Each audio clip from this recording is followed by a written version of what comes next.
Are these horses beautiful? Which one is your favorite? Have you ever been around any of these? Let me know in the comments below. Be sure to subscribe if you haven't already, and I'll see you next time. Bye! I know you see that thing. Got two-faced eye. Look at that. You got to kill that. Nah, I don't gotta kill that, man. Baby, I can see its eyeball. I can see its eyeball. Don't kill nobody. Baby, don't get it away from me. From lost civilization to giant discs used as proof of visitors from another planet, here are 8 of the most mysterious discs discovered around the world. Babe.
Oh, that's kind of cool.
What are you talking about?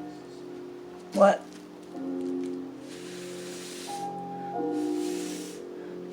And can be very jumpy at times when a new threat is suspected, but for the most part are relatively calm animals. During daylight hours they follow a pattern of eating, resting and eating before settling down for the night. Most breeds, however, prefer to graze on grass and other short roughage, avoiding the taller woody parts of plants that goats readily consume, which makes me wonder why we don't see more goats mixed with the herds on the mountain slopes. They actually have a great sense of sight, and for those animals that don't have facial wood and display a visual ranging from 298 degrees to 325 degrees. Sheep eyes are likely to produce a well-focused retinal image of objects in both the middle and long distance, with excellent depth of field and good colour perception. Did the sheep over the larger area perhaps see something that sparked them to flee the safety of their paddocks? Is there possibly a warrant to suggest something of a more sinister nature may have occurred in the area to spark the fear? George James Sims, FRS, an internationally eminent meteorologist, a pioneer of comprehensive rainfall recording and past president of the Royal Meteorological Society, wrote that he had heard that nearly all the sheep ran in the easterly or southeasterly direction.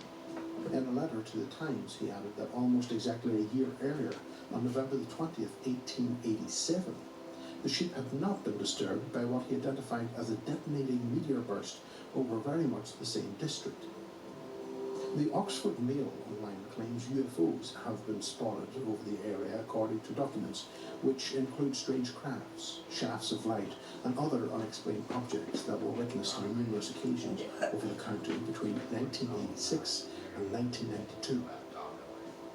Michael Soper, a UFO researcher based in the county, said Oxford has a long history of UFOs. In 1888, astronomers reported spotting a luminescent light hovering over the city, which then zoomed off. There are certain places in Oxfordshire that seem to attract things like this. This was not a one-off incident, however. On December the 4th, 1893, it happened again across the very same lands of Oxfordshire, Warwickshire, Gloucestershire and Berkshire.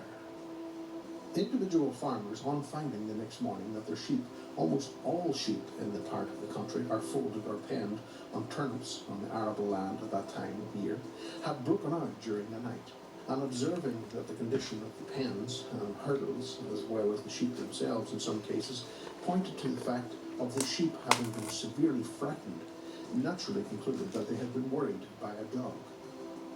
Some, finding that sheep excited no marks of being worried, concluded that they had only been frightened, perhaps a dog, perhaps a fox. Others applied to the police.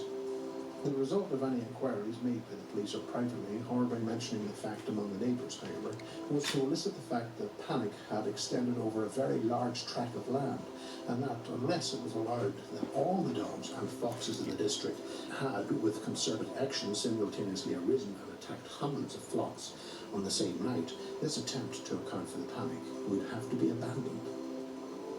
The UFO theory may not be as far off the mark in its truest sense. Mr. O.V. Aiken, who investigated the strange 1893 phenomena, noted in the Journal of the Royal Agricultural Society. The conclusion arrived at was that the cause of the panic was simply thick darkness. Very few people probably have ever been out in a really dark night, and it is impossible for anyone who has not had this experience to imagine what it is like and the sense of helplessness it causes. That a thick darkness of this kind was experienced in the early part of the night of the recent panic, a time agreeing with that of which, so far as known, the sheep stampeded, was proved by abundant evidence. One report said that it was between 8 and 9 p.m. when such a thick and heavy darkness came on to a man who could not even see his own hand. Another witness wrote that a little before 8 o'clock there was an extraordinary black cloud travelling from northwest to southeast, which appeared to be rolling along the ground. The darkness lasted for 30 or 40 minutes, and during that time it was like being shut up in a dark room. Later in the night, long after the panics, there were several flashes of lightning. Mr. Adline states that animals probably see perfectly well on ordinary dark nights, and we can imagine the bewilderment coming over them when they find themselves overtaken by a thick darkness in which they can see nothing.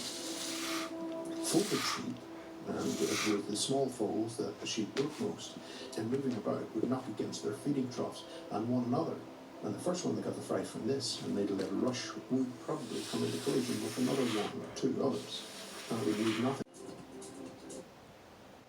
That might work. I just don't think I like that. Let's see. I think I kind of like that angle. I know.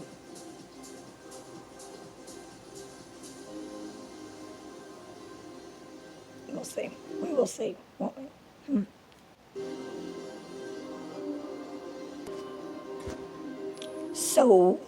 So like that last painting I did, it was hot garbage, and I think that maybe I should just put the paint side of my art on hold until I can just make something worth looking at. Instead of when you're looking at it, you like kind of want to rip your eyeballs out and stuff. But that doesn't mean I haven't been working on stuff, because I have been working on some stuff. So some of you have probably already heard of it, but maybe not from this angle. So, and if you haven't already guessed it, I'm talking about Missing 411. just like from the national park side of it, in terms of like, for one, who finances them, where they get their money from, which parks got the most money, who operates that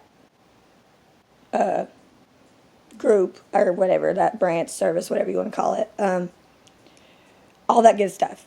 So I just want to like keep you guys up to date so you don't think, oh my gosh, I just subscribed to this chick and she's like terrible. Because I'm not. I'm kind of cool, I think. Don't you guys think I'm kind of cool? And it's okay if you don't. You can say that too. No big deal. I'm probably not going to lose any sleep over it if you don't, but you can say it. Just don't be a dick. I don't really know if there's like a whole lot else that I need to that I have written down. So I'm going to get back to doing that. And then, so it's a state-by-state thing. And so I'll probably do like 3 states at a time per video. So it would be like a series of videos and 3 states at a time. Specific pieces of information that I think are really interesting. Really interesting. So stay tuned for that. And I will see you guys in the next one. Remember, much love, one love, good vibes, and good night.